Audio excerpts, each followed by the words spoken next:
Bonjour à tous, bienvenue pour cette nouvelle vidéo de Tour de Plaine. Je suis cette semaine sur le plateau entre Romain, Méhoncourt, Dompteil-en-l'Air pour voir un petit peu ce qui se passe dans les champs de ce côté-là. On commence, je suis dans une parcelle de colza, un colza qui a terminé sa floraison, qui est d'une hauteur plutôt correcte, il m'arrive quasiment en haut de la poitrine. Il fait un bon 1,50 m avec une densité de silique qui est là, qui sans être extraordinaire. On a, comme je trouve dans beaucoup de parcelles de colza cette année, des plutôt belles et grandes siliques, même si on n'est pas très dense. Les siliques sont plutôt assez longues et assez grosses, bien fournies, bien chargées en graines, avec un bosselage des graines qui est plutôt bien marqué partout. Rien à signaler sur les colzas à partir de maintenant. On a terminé les interventions. Il va rester plus qu'à les moissonner. Une petite vue sur la parcelle de colza que nous suivons depuis le début des vidéos. Le colza a terminé sa floraison. Il reste une fleur ou deux à droite à gauche, mais on peut dire qu'il a terminé sa floraison. Il s'est plutôt bien garni. On a une bonne densité de silique. Tout va bien pour cette parcelle. Ce que vous voyez sur la vidéo en fond, ce sont des repousses de févroles. Les févroles n'ont pas gelé cet hiver et alors ci sont en train de dépasser du colza et on se retrouve avec une densité de févroles assez importante sur cette parcelle, voilà, qui risque de poser peut-être un petit peu quelques soucis au moment de la moisson pour trier tout ça. Nous continuons le tour de plaine sur le plateau de Méhoncourt avec une parcelle de blé. Un blé qui a terminé sa floraison, on ne voit quasiment plus d'étamines. Les grains sont en tout début de formation. Niveau sanitaire sur ce blé, rien à signaler, c'est très sain, pas de maladie du tout. Sur la plupart de vos blés, je pense que les fongicides ont été appliqués, fongicides en traitement unique. Si ce n'est pas fait, c'est à faire plutôt rapidement maintenant. Les blés de maïs, on va les gérer peut-être d'ici la fin de la semaine ou encore voire même la semaine prochaine sur les parcelles un peu plus en retard quand on sera en floraison à faire le fongicide en traitement unique également si vous n'avez rien fait du tout avant. La parcelle de blé de maïs à Saint-Marc que nous avons régulièrement vue, nous sommes maintenant en pleine floraison sur cette parcelle, donc au bon stade pour faire le traitement fongicide visant la fusariose. Pas spécialement d'urgence pour l'instant dans son traitement. Il nous annonce une petite perturbation pour le week-end. À la limite, le jeudi ou le vendredi, on serait peut-être bien pour placer le fongicide à ce moment-là. Niveau autre maladie, niveau septo, c'est tout très sain, pas de maladie du tout dessus.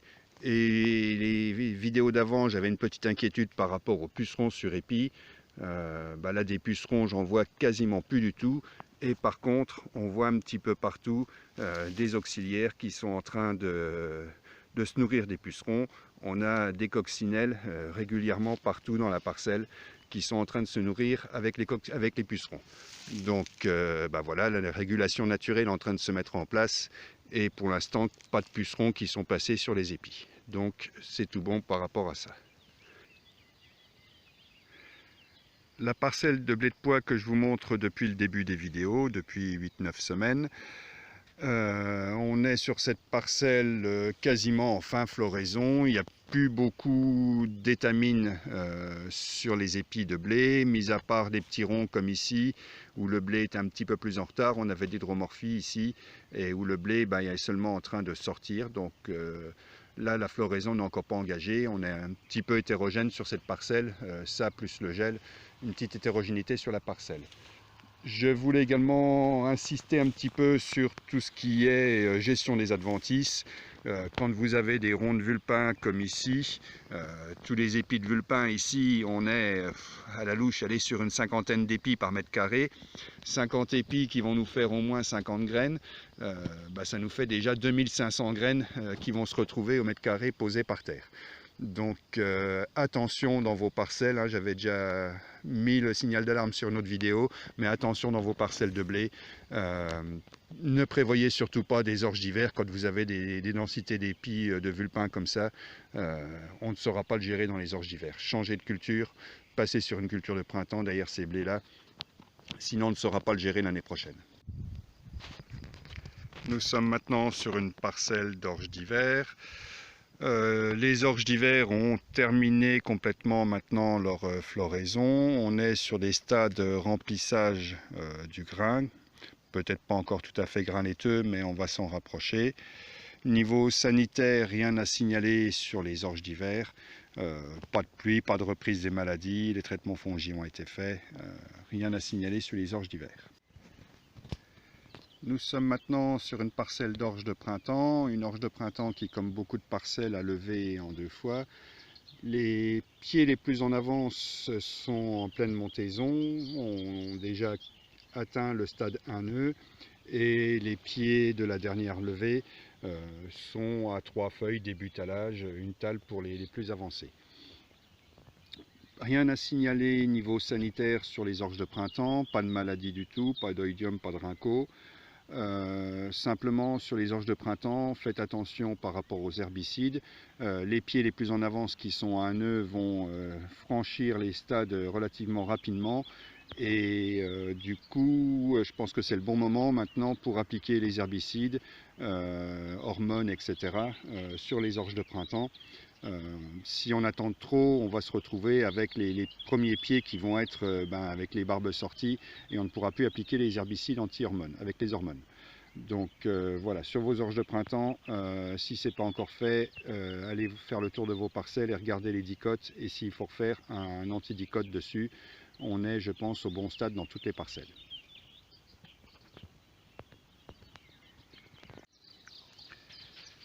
Nous sommes maintenant sur une parcelle de pois de printemps, une parcelle qui a été visiblement semée en direct à la sortie de l'hiver sans aucune reprise, et on voit que c'est été plutôt difficile par rapport à la levée. Il y a des zones où on a une très faible densité avec des rangs, des sillons qui n'ont pas été refermés par le semoir. Une difficulté cette année de réimplanter des cultures de printemps avec le sol qui avait été damé par les pluies. On a plutôt une mauvaise qualité des semis. On retrouve ça globalement partout. Cette année, il était important de faire un minimum de reprises, même si on voulait, même si on avait l'intention de ne pas en faire. Je pense que cette année, c'était quasiment obligatoire. À surveiller dans les pois de printemps les herbicides, en cas de levée de dicote, et à repasser assez rapidement maintenant aussi. Les parcelles de pois de printemps les plus belles, le pois commence à couvrir un petit peu le sol et donc va bientôt nous masquer les adventices qu'on veut atteindre en foliaire, que ce soit en antigraminées ou en antidicote. Donc terminez rapidement vos interventions. À surveiller également dans les parcelles de pois, pour les plus en avance où on se rapproche du stade floraison, les pucerons. La méthode la plus pratique pour voir les pucerons, c'est de mettre une feuille blanche, une feuille A4 au sol et de secouer du pois par-dessus, et vous regardez ce qui tombe dessus comme puceron.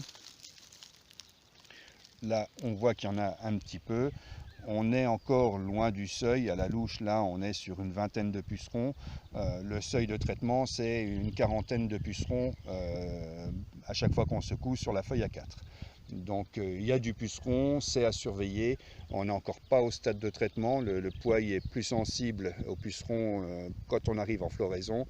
Mais voilà, commencez un petit peu à guetter vos parcelles par rapport aux pucerons et savoir s'il faut faire quelque chose ou pas au moment de la floraison notamment. Nous sommes maintenant dans une parcelle de tournesol, une parcelle qui avait plutôt bien levé assez rapidement. On est sur un sol, même s'il y a un petit peu de cailloux, qui a une tendance un petit peu limoneuse, qui avait permis d'avoir un petit peu de fraîcheur et puis de faire lever le tournesol assez rapidement. Il y a eu des levées complémentaires, on voit des petits bouts de rang avec des tournesols qui sont encore plus petits.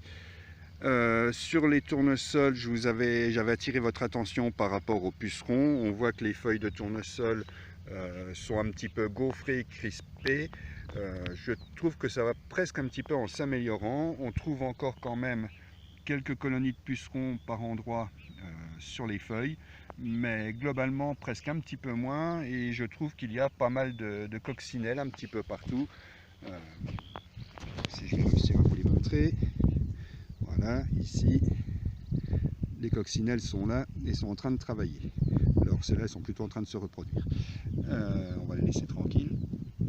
Donc voilà, pas plus d'affolement que ça par rapport aux pucerons. La pluie a peut-être lavé un petit peu les feuilles des pucerons et les auxiliaires sont en train d'arriver, de se mettre en place. Et du coup, des crispations qui vont pas forcément en augmentant, voire un petit peu en diminuant. Donc à surveiller, mais pour l'instant pas d'intervention. Par rapport aux dicotes, si vous n'êtes encore pas passé, c'est, je pense, le moment de le faire. Hein. On a des dicotes qui commencent un petit peu même développés pour pouvoir faire un traitement ici.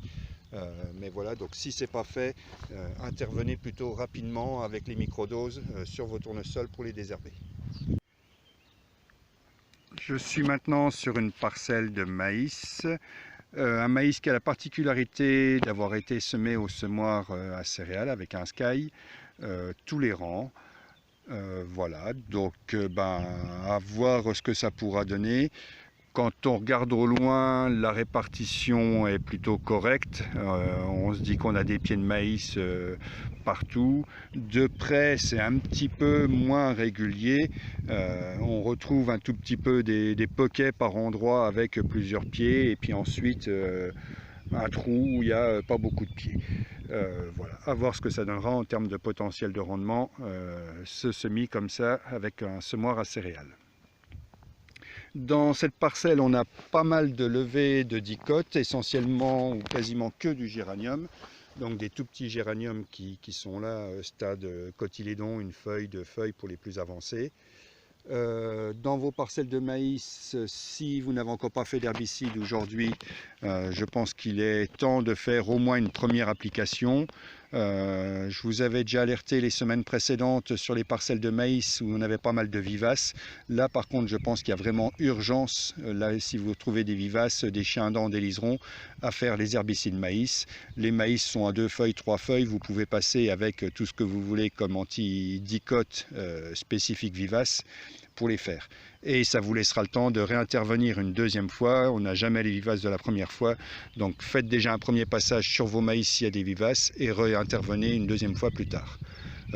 Une parcelle comme celle-ci où il n'y a que des dicotes, on peut se permettre d'attendre encore éventuellement un petit peu, mais là je pense que les levées vont quand même quasiment être abouties. Le bon indice, c'est regarder si vous voyez des dicotes qui sont encore au stade cotylédon, ça veut dire que la levée est encore en train de se faire. Si vous voyez que des dicotes à une feuille, deux feuilles, ça veut dire que la levée est aboutie. Là ici on retrouve ici quelques géraniums qui sont seulement cotylédon. Celui-là il a une toute petite feuille, celui-là il vient vraiment tout juste de sortir, pareil pour celui-là. Donc il y a peut-être encore une levée qui va se poursuivre un petit peu pendant une petite semaine, mais voilà, courant de semaine prochaine, ce sera sûrement la bonne période pour faire un herbicide sur cette parcelle. On voit ici dans beaucoup de parcelles des maïs qui ont des feuilles un petit peu grillées comme ça. Je pense que c'est un effet essentiellement des gelées blanches qu'on a eu lundi, mardi de la semaine dernière, qui ont frisoté un petit peu les maïs et qui du coup ont grillé un petit peu les feuilles. Ainsi se termine ce tour de plaine. Lionel, Victor, j'espère que ça gaze pour vous. Merci à tous de m'avoir encore écouté. On se retrouve la semaine prochaine pour un tour de plaine un petit peu spécial où je serai avec mon collègue Julien Grand sur le secteur de la Mzule et nous ferons le tour de tout ce qui a été mis en place comme infrastructure agro-environnementale, couverts, haies, etc. On vous remontrera un petit peu tout ce qui a été fait au niveau du GVA de la Mzule, au niveau environnement et biodiversité. Bonne semaine à tous, à bientôt.